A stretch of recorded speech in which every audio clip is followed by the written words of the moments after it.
Hi everyone. ఈరోజు body measurements లేకుండా బ్లౌజ్ని ఎలా కట్ చేయాలో చూద్దాం. 1 మీటర్ లైనింగ్ తీసుకొని దాన్ని హాఫ్కి ఫోల్డ్ చేయండి. ఫోల్డ్ చేసి హాఫ్కి ఫోల్డ్ చేసాం కదా, క్లోజ్డ్ సైడ్ వస్తుందా, ఆ క్లోజ్డ్ సైడ్ మన వైపుకి పెట్టుకోండి.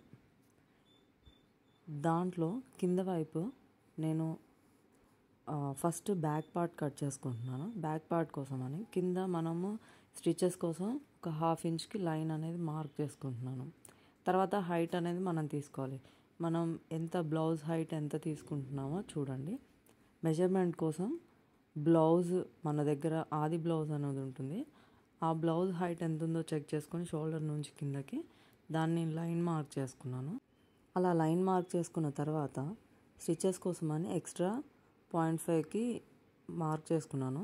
తర్వాత బ్లౌజ్ని చూపించినట్టు మధ్యలోకి ఫోల్డ్ చేసి కరెక్ట్గా షోల్డర్స్, నెక్ అంతా ఈక్వల్గా ఉండేటట్టు ఫోల్డ్ చేసుకొని, నెక్ డీప్ ఉంది కదండి, ఆ మిడిల్ పాయింట్ అనేది కరెక్ట్గా మనం క్లోజ్డ్ సైడ్ పెట్టుకొని చూపించినట్టుగా ప్లేస్ చేసి షోల్డర్స్ అవన్నీ కరెక్ట్గా మనకి మార్క్ చేసుకోవడానికి వీలుగా ఉండేటట్టు ప్లేస్ చేయండి. చేసిన తర్వాత నెక్ దగ్గర షోల్డర్ పాయింట్కి పెట్టిన తర్వాత షోల్డర్ లోపల, ఇది మనం ఇప్పుడు బయట సైడ్ పెట్టి మార్క్ చేస్తున్నాం కదండి, మనకి లోపల స్టిచెస్ కోసం కూడా కావాలి కాబట్టి ఒక 0.5 ఇంచెస్ అనేది ఎక్స్ట్రా నేను మార్క్ చేసుకున్నాను. నెక్ కూడా ఒక 0.25 అనేది ఎక్స్ట్రా నేను పైకి మార్క్ చేశాను చూడండి. తర్వాత ఆర్మ్ హోల్ దగ్గర కూడా మార్క్ చేసుకొని దానికి కూడా కుట్లకి ఎంత కావాలో అంత నేను పైనకు ఒక మార్క్ చేశాను. స్ట్రైట్ లైన్ డ్రా చేశాను అక్కడ.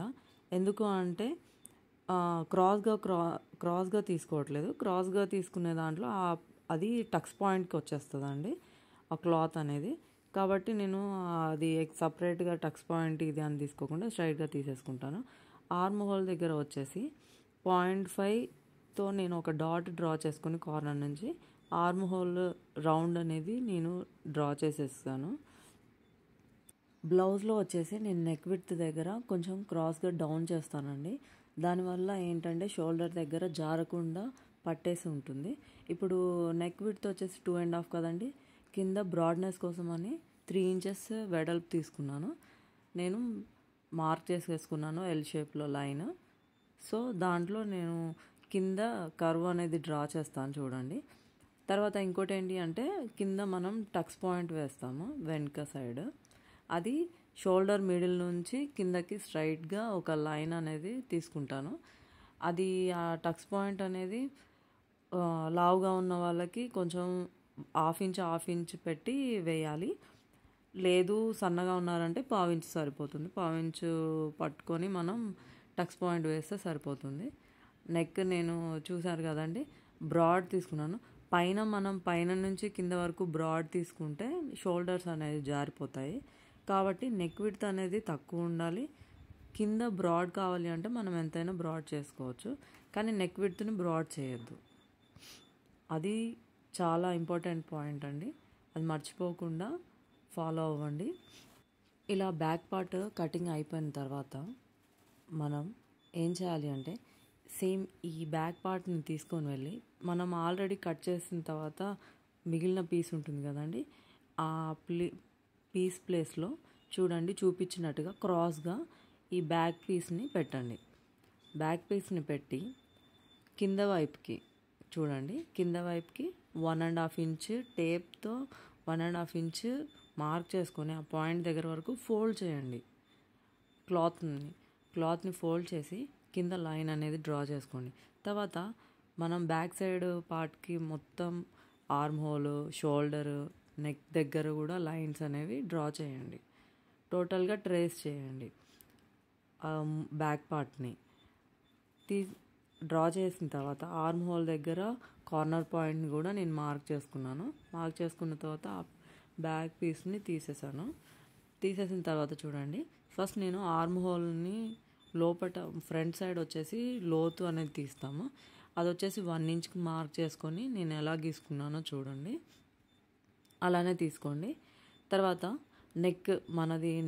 నెక్ ఫ్రంట్ నెక్ ఎంత ఉందో దాన్ని తీసుకోండి.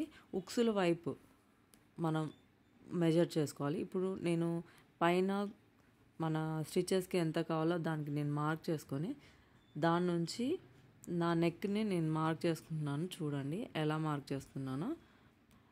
ఆ పాయింట్ వచ్చింది. ఆ పాయింట్ వచ్చిన తర్వాత నేను ఒక ఎల్ షేప్లో లైన్ మార్క్ చేసుకొని దాంట్లో నేను కర్వ్ అనేది డ్రా చేస్తున్నాను.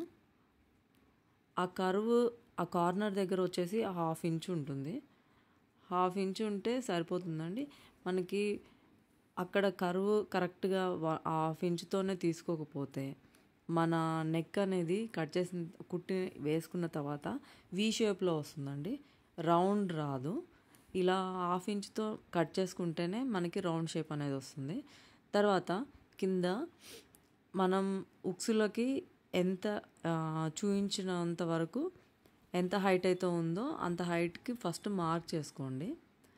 దాని తర్వాత ఆ పాయింట్ నుంచి 1 ఇంచ్ ఎక్స్ట్రా ఒక పాయింట్ మార్క్ చేసుకోండి. ఎందుకంటే అవి స్టిచెస్ కోసం అని, మధ్యలో టక్స్ పాయింట్కి పైన కింద స్టిచెస్ కోసం. తర్వాత ఎక్కువ చెస్ట్ సైజ్ ఉన్న వాళ్ళకైతేనేమో 4 ఇంచెస్కి నేను మార్క్ చేసుకుంటాను. ఈ బ్లౌజ్ వచ్చేసి చెస్ట్ తక్కువ ఉన్న వాళ్ళది, అందుకు 3.5 ఇంచెస్ నేను మార్క్ చేసుకున్నాను. 3.5 ఇంచెస్కి మార్క్ చేసుకున్నాక ఇటు ఎడ్జ్లో 0.5కి ఒక డాట్ అనేది పెట్టుకోండి. ఇప్పుడు మనం 3.5కి మార్క్ చేసుకున్న లైన్కి ఆ 0.5 దానికి లైన్ క్రాస్గా కొట్టేసుకోండి. తర్వాత మనం ఆల్రెడీ ఉక్సులోకి పెట్టుకున్నాం కదా, దానికి కూడా క్రాస్గా లైన్ అనేది డ్రా చేయండి. ఇవన్నీ పెట్టిన తర్వాత మనం ఫ్రంట్ సైడ్ మార్కింగ్ అనేది కంప్లీట్ అయింది. తర్వాత దీన్ని కట్ చేయండి. మనం 3.5కి ఒక మార్క్ పెట్టుకున్నాం కదండి, దానికి ఎంత హైట్లో వేయాలి, అది మెయిన్ టక్స్ అంటారు. అది ఎంత హైట్లో వేయాలి అని అంటే పైనుంచి మనకి 10 ఇంచెస్కి వర్టెక్స్ పాయింట్ ఉంటుందండి. ఆ వర్టెక్స్ పాయింట్ హైట్ వరకు మనం అది టక్స్ అనేది వేయాలి. దానికి మార్క్ చేసుకున్నాను. మిగిలిన టక్స్ని ఎలా మార్క్ చేస్తున్నానో చూడండి. కట్ చేసిన తర్వాత పీస్ అనేది ఫస్ట్ నేను ఫ్రంట్ పార్ట్ని కట్ చేసేసుకుంటున్నాను. మీకు ఈ వీడియో నచ్చితే లైక్ అండ్ సబ్స్క్రైబ్ చేయండి. ఫ్యామిలీ అండ్ ఫ్రెండ్స్కి షేర్ చేయండి. ఎప్పుడు చెప్పేదేనండి, మీకు ఎలాంటి స్టిచ్చింగ్ వీడియోలు కావాలో దాన్ని కామెంట్ సెషన్లో కామెంట్ చేయండి. దానికి సంబంధించిన వీడియో చేయడానికి ట్రై చేస్తాం. ఇలా ఫ్రంట్ పీస్ కట్ చేసుకోవడం అయిపోయిన తర్వాత ఆ పీస్ని తీసుకోండి. ఉక్సుల సైడ్ చూడండి, చూపించినట్టుగా ఉక్సుల సైడ్ తీసుకొని దాన్ని సగానికి కరెక్ట్గా ఫోల్డ్ చేయండి. ఆ ఎడ్జెస్ని పట్టుకొని సగానికి ఫోల్డ్ చేయండి.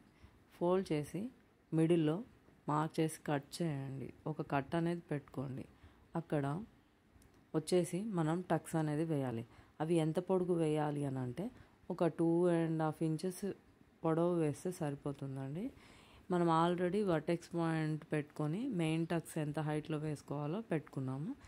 తర్వాత మనం చంక దగ్గర ఒక టక్స్ అనేది వేసుకుంటాము. ఆ టక్స్ పొడవు అనేది మనం ఇష్టం అండి. కాకపోతే ఒక ఈ 4 టక్స్ వేస్తాము. ఆ 4 టక్స్కి 2 ఇంచెస్ గ్యాప్ అనేది ఉంటుంది. చూడండి, మొత్తం 4 డాట్స్ వేసిన తర్వాత ఇవే మెయిన్ 4 డాట్స్ అండి. ఇది వేయడం కరెక్ట్గా వస్తేనే మన షేప్ అనేది బాగా కనిపిస్తుంది బ్లౌజ్కి. 4th డాట్ వచ్చేసి నేను క్రాస్గా వేస్తాను. అది ఎంత లెంత్లో రావాలి అని అంటే నేను చూడండి 2 ఇంచెస్ వెడల్పుతో క్రాస్గా ఒక లైన్ అనేది గీసేసాను. అది వచ్చేసి మొత్తం ఈ టక్స్ విడ్త్ వచ్చేసి నేను 0.5తో వేస్తానండి. చూడండి, అన్నీ మిగిలిన 3 0.5 ఉంటాయి. కానీ మెయిన్ టక్స్ మాత్రం 1 ఇంచ్ వెడల్పుతో ఉంటుంది. చూడండి, మొత్తం 4.22 ఇంచెస్ వెడల్పుతో ఉన్నాయి. ఫ్రంట్ బ్యాక్ కట్ చేసుకున్న తర్వాత మిగిలిన పీస్లో మనం హ్యాండ్స్ అనేవి నేను కట్ చేస్తాను. హ్యాండ్స్ కోసం 4 ఫోల్డ్స్ చేశాను. ఆల్రెడీ హాఫ్ ఫోల్డ్ చేసింది కదండి, ఇంకొక హాఫ్కి ఫోల్డ్ చేశాను. కింద ఈక్వల్ చేయడానికి ఒక లైన్ గీసాను. తర్వాత పైపింగ్ కోసం అని ఒక 1/2 ఇంచ్ ఇంచెస్కి మార్క్ చేసుకొని ఒక లైన్ డ్రా చేసుకున్నాను. తర్వాత ఇప్పుడు నేను నా హ్యాండ్ ఆల్రెడీ మెజర్మెంట్ తీసుకున్న బ్లౌజ్ వచ్చేసి షార్ట్ హ్యాండ్స్, నాకు కొంచెం ఎల్బో స్లీవ్స్ కావాలి, అంటే లెంత్ వచ్చేసి 10 ఇంచెస్ కావాలి. 10 ఇంచెస్కి మార్క్ చేసుకొని మళ్ళీ స్టిచెస్ కోసం ఒక 1/2 ఇంచ్ ఎక్స్ట్రా మార్క్ చేసుకున్నాను. తర్వాత టాప్ నుంచి కిందకి 3.5 ఇంచెస్కి నేను ఒక లైన్ అనేది డ్రా చేసుకున్నాను. లైన్ డ్రా చేసుకున్న తర్వాత ఆర్మ్ రౌండ్కి హాఫ్, అది మనకి తెలియదు కదండి, ఆది బ్లౌజ్ని టాప్ అట్లా పట్టుకొని ఆర్మ్ రౌండ్ దగ్గర చంక భాగం దగ్గర పట్టుకుంటే మనకి ఆ విడ్త్ అనేది వస్తుంది. దాంతో నేను ఆ కర్వ్ అనేది డ్రా చేశాను చూడండి. తర్వాత లోతు అనేది ఎలా కట్ చేస్తున్నానో చూడండి, ఎలా మార్క్ చేస్తున్నానో హాఫ్కి చేసి, బక్కగా ఉన్న వాళ్ళకైతేనేమో 1 ఇంచ్ అండి, కొంచెం లావుగా ఉన్న వాళ్ళకి 1/2 ఇంచ్ తీస్తే సరిపోతుందండి లోతు అనేది. ఎక్కువగా తీస్తే ఇక్కడ టైట్ అయి పిగులుతుందండి లావుగా ఉన్న వాళ్ళకి. సో పర్సనాలిటీని బట్టి ఆ లోతు అనేది తీసుకోవాలి. ఇంకా నేను అక్కడ 1 ఇంచ్ పైన షోల్డర్ దగ్గర 1 ఇంచ్ మార్క్ చేసుకున్నాను. ఆ 1 ఇంచ్ అనేది కొంచెం లావుగా ఉన్న వాళ్ళకైతే 2 ఇంచెస్ దాకా తీసుకుంటాము. ఇవన్నీ డీటెయిల్డ్గా నేను సపరేట్గా స్లీవ్స్ మీదనే ఒక వీడియో చేస్తానండి, అందులో డీటెయిల్డ్గా చెప్తాను. ఇప్పుడు బ్లౌజ్లో వచ్చేసి కట్ చేస్తున్నాను కాబట్టి టైం అంతా కవర్ కావాలి కదా, అందుకని కొంచెం ఫాస్ట్గా చెప్తున్నాను. మర్చిపోకండి, లోత్ అనేది 4 పీసెస్ మీద పెట్టి కట్ చేయకండి. 2 పీసెస్ని సపరేట్గా తీసుకొని ఓన్లీ ఆ 2 పీసెస్ని మాత్రమే ఫ్రంట్ సైడ్ అనేది కట్ చేయాలి. తర్వాత వచ్చేసి షేప్ బెల్ట్ కట్ చేద్దామండి. దానికోసం 3.5 ఇంచెస్ హైట్తో ఒక లైన్ని మార్క్ చేసుకోండి ఫస్ట్. తర్వాత 3.5 ఇంచెస్ వెడల్పుకి ఒక పాయింట్ డ్రా చేసుకొని ఆ పాయింట్ దగ్గర 2.5 ఇంచెస్ హైట్లో ఒక పాయింట్ డ్రా చేసుకోండి. తర్వాత 3 ఇంచెస్కి ఒక డాట్ అనేది పెట్టుకోండి. ఇప్పుడు ఈ 3 డాట్స్ని కలుపుతూ ఒక లైన్ అనేది డ్రా చేయండి. అది ఎంత పొడుగు షేప్ బెల్ట్ కావాలి అని అంటే, మనం మెయిన్ పీస్ ఉంటుంది, మనం ఫ్రంట్ పీస్ కట్ చేసాం కదండి, ఆ కట్ చేసిన పీస్లో టక్స్ పాయింట్కి ఫోల్డ్ చేస్తే మనకి ఎంత సరిపోను మనకు తెలిసిపోతుందండి. అంత సైజు నేను షేప్ బెల్ట్ అనేది తీసుకుంటున్నాను. బ్లౌజ్ కటింగ్ కంప్లీట్ అయింది. Thanks for watching.